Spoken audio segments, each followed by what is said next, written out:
শোনেন, আমি কোনো সংসার টংসার করবো না, আমি সারাদিন ঘুমাবো আর রাতে পার্টি করবো, বুঝছেন? আমি সঙ্গে যাবো আপনার। আমি আমার ছেলের ফ্রেন্ডদের সঙ্গে পার্টি করবো। আমি মেয়ে ফ্রেন্ডদের সঙ্গে নিয়ে যাবো। আপনার মা, তার দেখাশোনা আমি ঠিকভাবে করবো না, আমি একটা ভালো বউ হব না। দেখাশোনা এমনিও করতে হবে না, বাসায় অনেক কাজের লোক আছে। আমি আপনার মার সঙ্গে খারাপ ব্যবহার করবো, ঝগড়া করবো সারাদিন। তাহলে আমি গিয়ে সরি বলবো, আবার ঠিক হয়ে যাবে। আপনার যত টাকা পয়সা আছে সব আমি খরচ করে একদম ফুতুর বানায় ছাড়বো। তখন তখন কি করবেন বলেন?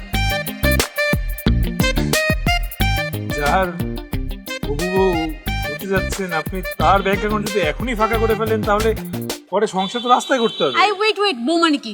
আর সংসার কিসের? এই একটা বার যদি এরকম বউ সংসার আপনি বলেছেন না, আপনার একদম নাকটা আমি ঘুষি দিয়ে পাঠিয়ে দিব। জন্মদিনের দিন এত রাগ করতে হয়।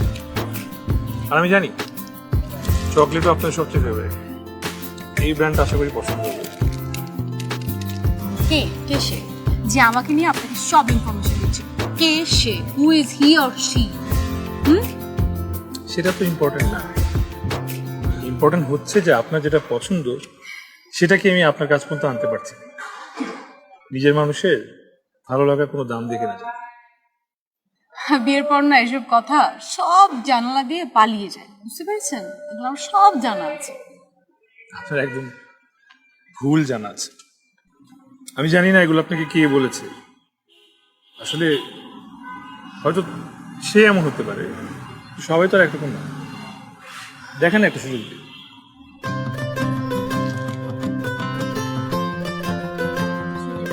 বিয়ে করবেন না? বিয়ের স্বাদ একদম মিটিয়ে দিব। অনেক কিছু কিনবো আজকে, যা যা লাগবে সব কিনবো, আর যা যা না লাগবে সেটাও কিনবো। হ্যাঁ, আর সব